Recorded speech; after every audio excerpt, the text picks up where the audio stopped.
ಬಿಟ್ಟು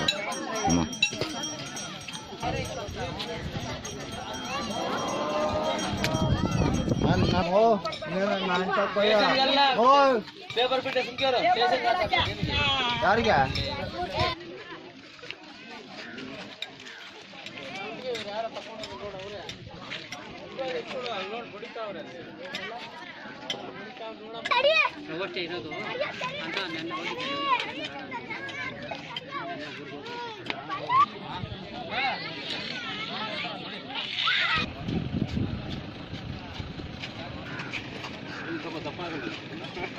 ಗ್ರಾಮ ಕುಡಿಗೇನಹಳ್ಳಿ ಹೋಬಳಿ ಕುಡಿಗೇನಹಳ್ಳಿ ಗ್ರಾಮದಲ್ಲಿ ಸತತ ಬರಗಾಲದ 3 ವರ್ಷಗಳಿಂದ ಬರಗಾಲ ಇತ್ತು.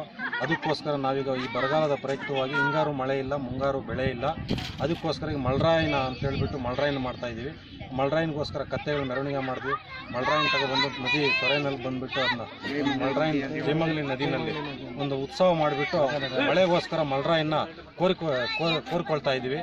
ಹಾಗೆ ಒಂದು ನಂಬಿಕೆ ಇದೆ ನಮ್ಗೆ ಮಳೆ ಬರುತ್ತೆ ಅಂತ ಹೇಳ್ಬಿಟ್ಟು ಅಷ್ಟೇ. ಮಳೆ ಆಗಿಲ್ಲ ನಮ್ಮೂರಲ್ಲಿ 3 ವರ್ಷದಿಂದ ಮಳೆ ಬೆಳೆ ಏನು ಇಲ್ಲ. ಬರಗಾಲ ಬಂದ್ಬಿಟ್ಟಿದೆ. ಕುಡಿಯೋ ನೀರಿಲ್ಲ, ಏನು ಅಂತ ಅವಕಾಶ ಏನು ಇಲ್ಲ. ಶಾನ ಬಡತನ ಬಂದ್ಬಿಟ್ಟಿದೆ. ನೀರಿನ ಅವಕಾಶ ನಾವು ಮಾಡಿ ಮಳೆರಾಯನ್ ಮಾಡಿದ್ದೀವಿ. ಮಳೆರಾಯನ್ ಮಾಡಿ ನದಿ ಒಳಗಿಟ್ಟು ಪೂಜೆ ಎಲ್ಲ ಮಾಡಿ ಮೆರವಣಿಗೆ ಮಾಡಿ ಇಲ್ಲಿಗೆ ತಗೊಂಬಂದು ಊಟ ದೇವಸೆ ಎಲ್ಲ ಮಾಡ್ತಾ ಇದ್ದೀವಿ. ಸ್ವಾಮಿ ಮಳೆ ಬರುತ್ತೆ ಬರುತ್ತೆ ಅನ್ನೋ ನಂಬಿಕೆ ನಮಗಿದೆ ಅಂತ ಮಾಡ್ತಾ ಇದ್ದೀವಿ.